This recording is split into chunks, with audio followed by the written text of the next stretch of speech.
চোখ রাখুন, আলো পাবেন। অনুভূতির কথার একটি প্রজা। আলী খামেনির জানাজায় লাখো মানুষের অংশগ্রহণ। 9 জুলাই তার জন্মস্থানে কবরস্থ করা হবে।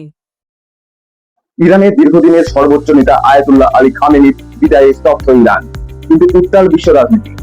ইরানের নিহত সাবেক সর্বোচ্চ নেতা আয়াতুল্লাহ আলী খামেনির জন্য আয়োজিত 2 দিন ব্যাপী গণবিদায় অনুষ্ঠান শেষ হয়েছে। আজ সোমবার তেহরানে নির্ধারিত অন্ত্যেষ্টিক্রিয়া মিছিল অনুষ্ঠিত হবে। রবিবার স্থানীয় সময় সকাল 8টায় এবং ভারতীয় সময় সকাল 9:30টায় লাখো লাখো মানুষ জানাজায় অংশ নেন। এদিকে দক্ষিণ লেবাননে ইসরায়েলি হামলা, গোলাবর্ষণ ও ধ্বংসযজ্ঞ অব্যাহত রয়েছে। ইসরায়েলি সামরিক বাহিনী জানিয়েছে এই হামলায় তারা হিজবুল্লাহ যোদ্ধাদের লক্ষ্যবস্তু করেছিল। ইরানের সর্বোচ্চ নেতা আয়াতুল্লাহ আলী খামেনির জানাজা ও রাষ্ট্রীয় শেষকৃত্যকে ঘিরে ইরান জুড়ে শুরু হয়েছে সপ্তাহব্যাপী শোকানুষ্ঠান। ইরানের ইমাম খোমেনি গ্র্যান্ড মুসাল্লা প্রাঙ্গণে তার জানাজায় কয়েক লাখ থেকে কয়েক মিলিয়ন মানুষের সমাগমের খবর প্রকাশিত হয় সংবাদ মাধ্যমে। শীর্ষ রাজনৈতিক নেতা, সামরিক কর্মকর্তা সহ বিদেশি প্রতিনিধিরা তার প্রতি শেষ শ্রদ্ধা জানান। ইরানের রাস্তায় দেখা গেছে লাখো মানুষের কান্না, হাতে প্রতিশোধের লাল পতাকা আর আকাশে যুদ্ধের মেঘ।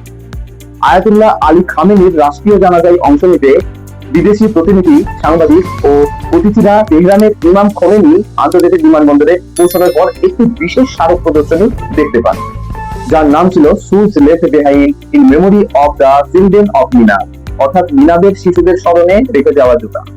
এতে সারিবদ্ধভাবে রাখা ছিল রক্তমাখা প্রতীকী স্কুল ব্যাগ, শিশুদের জুতা, স্কুলের খাতা ও নোটবুক, সাদা ফুল এবং প্রতিটি ব্যাগের সঙ্গে নিহত শিশুদের ছবি।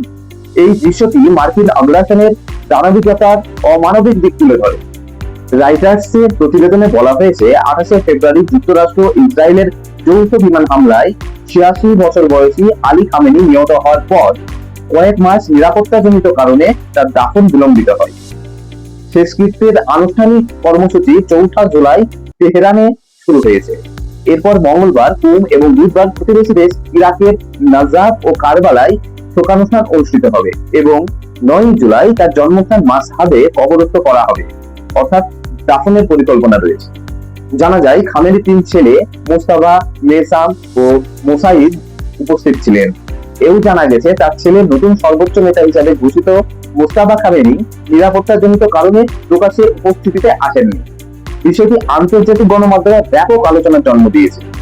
ইরানের রাষ্ট্রীয় গণমাধ্যম জানিয়েছে 30টিরও বেশি দেশ শেষকৃত্যে অংশ নেওয়ার আগ্রহ প্রকাশ করেছে। রাশিয়া, চীন সহ বিভিন্ন দেশের প্রতিনিধিরা তেহরানে পৌঁছেছেন। এদিকে শোক মিছিলে অংশগ্রহণকারীদের একাংশ যুক্তরাষ্ট্র ও ইসরায়েলের বিরুদ্ধে স্লোগান দেন এবং প্রতিশোধের আহ্বান জানান। এদিকে বাংলাদেশেও খামেনির জানাজা অনুষ্ঠিত হয়। বিশ্লেষকদের মতে এই শেষকৃত্য শুধু একজন নেতার বিদায় নয়, এটি ইরানের নতুন নেতৃত্ব, আঞ্চলিক রাজনীতি এবং মধ্যপ্রাচ্যের ভবিষ্যৎ ক্ষমতার ভারসাম্যের জন্য একটি গুরুত্বপূর্ণ মুহূর্ত।